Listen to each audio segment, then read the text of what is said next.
दोस्तों, क्या आपको पता है कि माता सीता ने समस्त स्त्रियों को ऐसा कौन सा श्राप दिया था जिसकी वजह से आज तक समस्त नारी जाति का वह श्राप भोगना पड़ रहा है?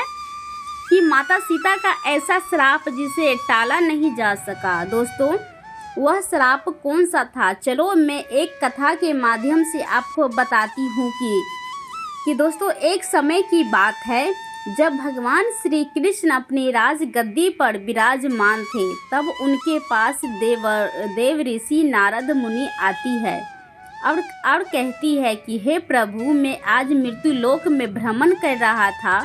तभी एक स्त्री ने पूछा कि पहले स्त्रियों के बच्चे होते थे तो पैदा होते ही चलने लगते थे, परंतु अब ऐसा नहीं होता है। यह क्यों? प्रभु, मुझे इस प्रश्न का उत्तर याद नहीं था, इसीलिए मैं आपके पास आई हूँ। कृपया मुझे इस प्रश्न का उत्तर दे बताएंगे। तब श्री कृष्ण कहते हैं, हे देव ऋषि, तुम्हारा यह प्रश्न समस्त स्त्री जाति के लिए अत्यंत महत्वपूर्ण है। अगर तुम इस प्रश्न के उत्तर को जानना चाहते हो तो ठीक है, मैं तुम्हें एक कथा सुनाता हूँ। तुमको इस कथा के माध्यम से पता चल जाएगा कि किस वजह से अब स्त्रियों का बच्चा पैदा होते ही चल नहीं पाता है। तब देव ऋषि नारद जी कहते हैं कि हे प्रभु, मैं इस कथा को पूरा सुनूंगी, कृपया आप कथा को सुनाइए। प्रिय मित्र, अगर आप भी जानना चाहते हैं कि इस प्रश्न का उत्तर क्या है तो मित्रों, वीडियो को आखिरी तक जरूर देखिएगा और वीडियो को लाइक अवश्य करिएगा। तो मित्रों, श्री कृष्ण कहते हैं कि देव ऋषि एक नगर में एक रामू नाम व्यक्ति रहता था।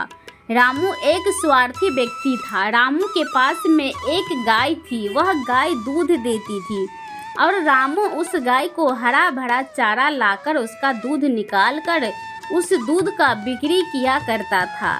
रामू गाय का दूध खुद भी पीता था और अपने परिवार वाले को भी पिलाता था।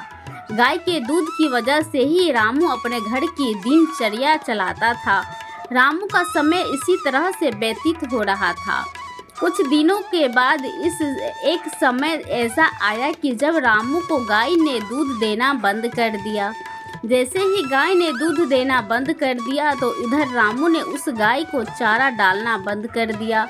और एक दिन ऐसा आ गया कि उस दिन रामू ने गाय को बहुत मारा पीटा और उसने उस गाय को घर से जाकर जंगल में छोड़ दिया। अब वह गाय बेचारी अकेली पड़ गई। बेचारी गाय अकेले जंगल में इधर उधर घूमती फिरती है और एक दिन जंगल में बने एक मंदिर के पास में पहुंचती है और भगवान से विनती करते हुए कहती है कि हे भगवान, मैं आपके यह विनती करती हूँ कि हमें गाय की योनि में लेकर कितना गलत काम किया है। श्री कृष्ण कहते हैं कि हे देव ऋषि, वह गाय कहती है, देखिए, जो आपकी 84 लाख योनियों में सर्वश्रेष्ठ योनि मानव की है, वह कितना पाप और कितना दुष्कर्म करता है। वह गाय आगे कहती है, जब तक मैं दूध देती रही तब तक उस व्यक्ति ने मुझे अपने घर पर रखा, हरा भरा चारा खिलाया। जैसे ही मैंने दूध देना बंद कर दिया, उसके बाद में उसने मुझे चारा भी देना बंद कर दिया। नहीं, उसने तो मुझे घर से बाहर ही निकाल दिया। अब मैं इधर उधर भटक रही हूँ। अब जंगल में चारा खा करके, जंगल में घास खा करके मैं अपने पेट को भरती हूँ। हे भगवान, आपने जो सर्वश्रेष्ठ योनि बनाई है, यह तो कितनी स्वार्थी और लालची योनि है। श्री कृष्ण कहते हैं कि हे देव ऋषि नारद, धीरे धीरे समय व्यतीत होता चला गया। बेचारी इधर उधर भटकती रही। जब भी वह गाय रामू के द्वार पर आ जाती तो रामू ने लाठी लेकर के उस गाय को जंगल की तरफ, खेतों की तरफ भगा करके आता। श्री कृष्ण कहते हैं, हे देव ऋषि, धीरे धीरे जब वह गाय एक दिन गर्भवती हो जाती है तो अब जैसे ही 3-4 महीने का गर्भ हुआ तो उसी जंगल में से एक स्त्री गुजर रही थी। उस स्त्री ने जैसे ही उस गाय को देखा, उसने मन में सोचा कि यह गाय तो गर्भवती है, मैं एक काम करती हूँ, इस गाय को मैं पाल लेती हूँ। जब इसका बच्चा हो जाएगा तो यही गाय मुझे दूध देने लगेगी। तब मैं इसका दूध खुद पीऊँगी और साथ ही अपने परिवार वाले को भी पिलाऊँगी, बिक्री भी करूँगी। लेकिन जैसे ही वह स्त्री उस गाय को पकड़ने के लिए अपने पति को बुलाने के लिए जाती है, वह तब तक उसका पति वहाँ पर आता है, तब तक वह गाय वहाँ से चली जाती है। धीरे धीरे और समय व्यतीत होता गया। श्री कृष्ण कहते हैं, हे देव ऋषि, जब उस गाय के प्रसव का समय नज़दीक आ गया, तब वह एकांत जंगल में सुरक्षित जंगल पर जाकर के उस गाय ने एक बछड़े को जन्म दिया। श्री कृष्ण कहते हैं कि हे देव ऋषि, प्रसव के कुछ समय बाद ही वह स्त्री उसी जंगल में घास काटने के लिए गई हुई थी। जैसे ही उसने दूर से देखा कि एक गाय ने अपना बच्चा जन्म दिया हुआ है, तब वह स्त्री उसके पास गई और उसने ध्यान से उस गाय को देखा तो बोली कि अरे, यह तो वही गाय है, इस गाय ने तो बछड़ा दिया है। चलो, अच्छा हुआ कि वह स्त्री सोचती है कि अब मैं इस गाय को पकड़ के अपने घर पर अवश्य ले जाऊंगी। जैसे ही वह स्त्री उस गाय के पास से अपने पति को बुलाने के लिए जाने लगती है, तभी गाय ने उसी समय उस स्त्री से कहती है, बहन, आज तुम हमारे ऊपर एक उपकार कर दोगी। यह हमारा जो बच्चा है यह पीछे पड़ा हुआ है, इसे उठाकर कि तुम मेरे गर्दन के ऊपर रख दो। मैं अपने बच्चे को लेकर के किसी सुरक्षित जगह पर चली जाऊंगी, क्योंकि यह मेरा बच्चा 8 महीने के बाद चलने लायक हो पाएगा, 8 महीने के बाद अपने पैरों पर चलेगा। श्री कृष्ण कहते हैं, हे देव ऋषि नारद, जैसा अभी है ऐसा पहले नहीं था। पहले गाय का बच्चा 8 महीने के बाद ही अपने पैरों पर चलने लायक हुआ करता था। श्री कृष्ण कहते हैं, हे देव ऋषि, लेकिन जैसे ही उस स्त्री ने गाय की बात सुनी तो वह बहुत जोर जोर से हंसने लगी और कहने लगी, तुम्हारा बच्चा इतना गंदा है, इतनी गंदगी में पड़ा है, और मैं तुम्हारे बच्चे को उठा करके तुम्हारे गंदे कंधे पर क्यों रखूं?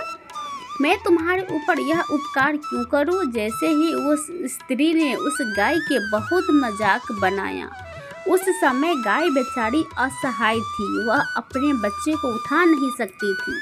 श्री कृष्ण कहते हैं कि हे देव ऋषि, उसी समय दुखी होकर के गाय ने श्राप दे दिया। उसने श्राप देते हुए कहा कि जाओ, आज तुम्हारा बच्चा जन्म लेने के बाद तुरंत चलने लगता है, लेकिन आज मैं श्राप देती हूँ, तुम्हारा बच्चा जन्म लेने के 10 महीने बाद ही अपने पैरों पर चलने लायक होगा। और जो यह मेरा बच्चा है चल नहीं पा रहा है, और यह आज के बाद पैदा होते ही बहुत जल्द अपने पैरों पर चलने लायक हो जाएगा। श्री कृष्ण कहते हैं, हे देव ऋषि, इसी श्राप के कारण स्त्रियां का बच्चा जन्म लेते ही अपने पैरों पर चल नहीं पाता है। दोस्तों, सतयुग में सुखदेव पैदा होने के तुरंत बाद ही अपने पैरों पर चलने लगे थे, और देवदास भी जन्म लेने के तुरंत ही बाद अपने पैरों पर चलने लगे थे। यह बात तो सतयुग की थी, लेकिन कलयुग में ऐसा नहीं होता है। कलयुग में बच्चे को अपने पैरों पर चलने के लिए कम से कम 9 से 10 महीने लग जाते हैं। इसका कारण यही है क्योंकि गाय ने समस्त स्त्री जाति को श्राप दे दिया था। उसी दिन से समस्त स्त्रियों को जो बच्चे पैदा होते हैं, चलते हैं, लग जाते हैं, उनकी प्रक्रिया वहीं पर रुक जाती है। गाय के श्राप के कारण ही स्त्री का बच्चा 9-10 महीने के बाद ही चलने लायक, अपने पैरों पर खड़े होने लायक बन जाता है, और गाय का बच्चा उसी दिन से अपने पैरों पर चलने लायक हो जाता है। इसी के कारण कि किसी की आत्मा को कष्ट नहीं देना चाहिए, और यही सनातन धर्म का सबसे बड़ा धर्म है। गोस्वामी तुलसीदास ने लिखा है कि परहित सरल धर्म नहीं दोस्तों, दूसरे के दुख में दुखी हो जाना, दूसरे के काम आना सबसे बड़ा धर्म माना गया है। तो इसलिए हमें सहायता, पशु पक्षियों की सहायता करनी चाहिए। गाय के श्राप की वजह से ही जितने ही पशु पक्षी हैं उन सबके बच्चे जन्म लेने के तुरंत बाद चलने लग जाते हैं, लेकिन स्त्रियां के बच्चे पर इसका विपरीत प्रभाव पड़ कि जन्म के तुरंत बाद स्त्री का बच्चा चलने लायक नहीं बन पाता है। एक स्त्री की गलती से आज समस्त मानव जाति की महिलाओं को उस श्राप का खामियाजा आज भी भुगतना पड़ रहा है। मित्रों, आपको यह जानकारी कैसे लगी हमें कमेंट में अवश्य बताइएगा और कमेंट में जय श्री कृष्ण अवश्य लिखिएगा। साथ ही अगर आप हमारे चैनल पे नए हो चैनल को सब्सक्राइब ज़रूर करिएगा।